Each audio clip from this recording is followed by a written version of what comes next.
उत्तर प्रदेश का एक छोटा सा गांव मानिकपुर।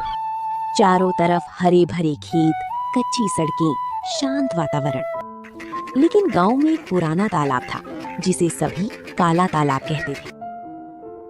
गांव में एक डरावनी बात मशहूर थी। हर अमावस्या की रात उस तालाब में एक लाश तैरती दिखाई देती है। करीब 10 साल बाद शहर से पढ़ाई खत्म करके अर्नव गांव वापस आया। अरे अर्नव, कैसे हो? ठीक हूँ काका। पढ़ाई खत्म हो गई, अब सोच रहा हूँ गांव में ही कुछ करूँ। वाह, शहर का लड़का फिर गांव लौट आया।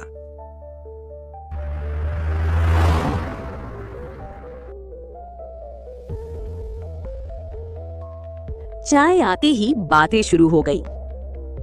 आज अमावस्या है। काले तालाब की रात। फिर से वही बातें शुरू कर दी।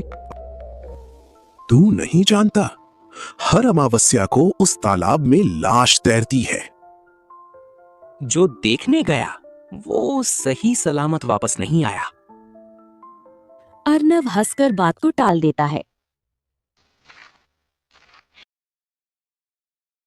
तालाब के किनारे से जाने लगता है। अचानक तालाब से एक डरावनी चीख। कौन है वहां? वो तालाब की ओर बढ़ता है। चारों तरफ अंधेरा, धुंध, ठंडी हवा। अचानक पानी में लहर उठती है और धीरे धीरे एक लाश ऊपर आती है। ये क्या है? डरकर वो भागकर घर लौट आता है।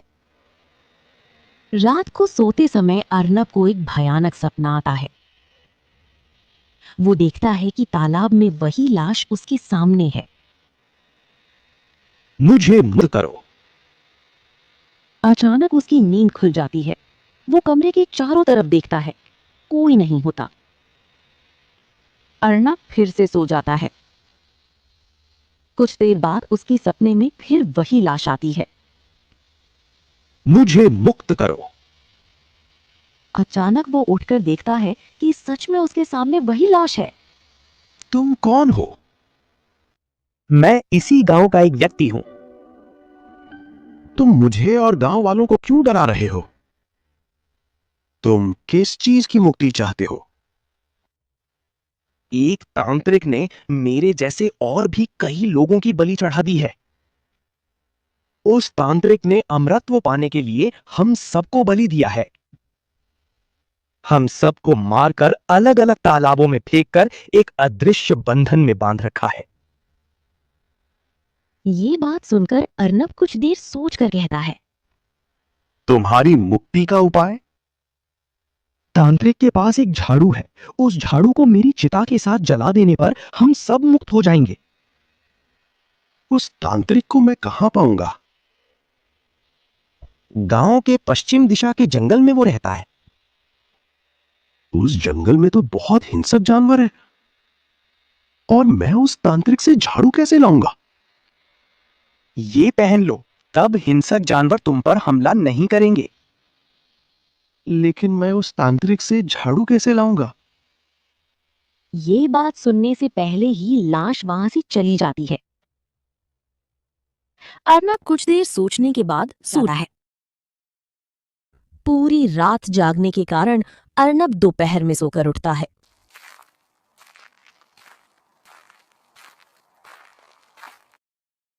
दोपहर में वो दोस्तों के साथ बैठने के लिए चाय की दुकान पर गया।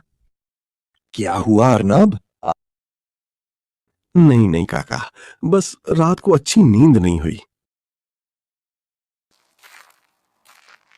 ये कहकर अर्नव वहां से उठकर जाने लगा।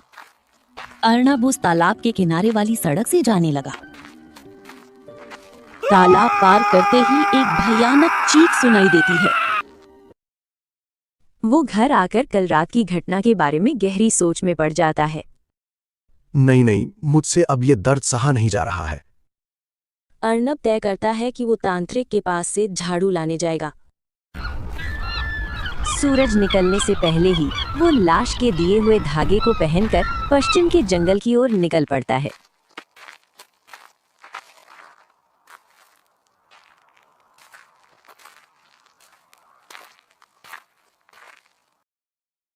सुबह बीतकर दोपहर हो जाती।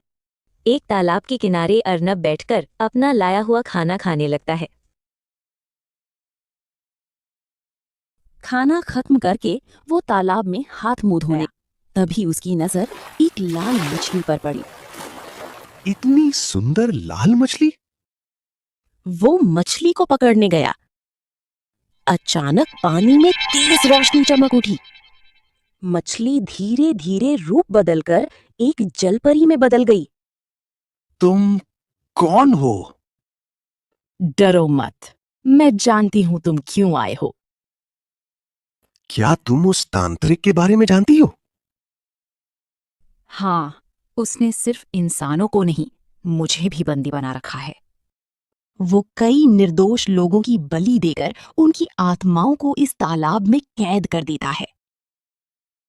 जलपरी ने हाथ उठाया। पानी के अंदर से रोशनी निकलकर एक जादुई हथियार में बदल गई। ये हथियार तुम्हें तांत्रिक के खिलाफ लड़ने में मदद करेगा। फिर उसने मंत्र पढ़ा और जंगल कांप उठा।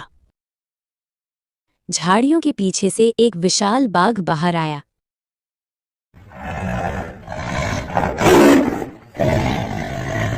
बाघ? डरो मत, ये तुम्हारा साथी है।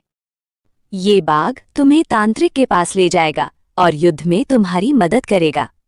अर्नब बाघ की पीठ पर बैठ गया और बाघ दौड़ने लगा।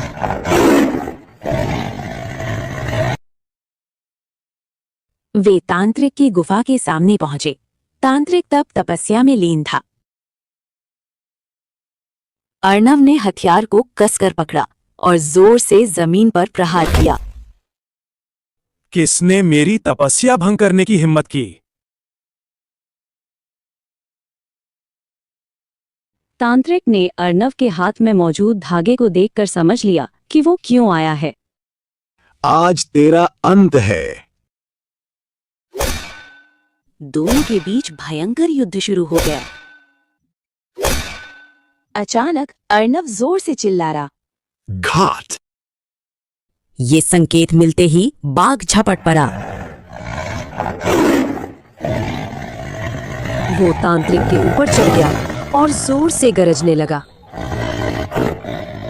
नहीं, नहीं। और एक समय वो एक झाड़ू में बदल गया। तू ही था वो झाड़ू।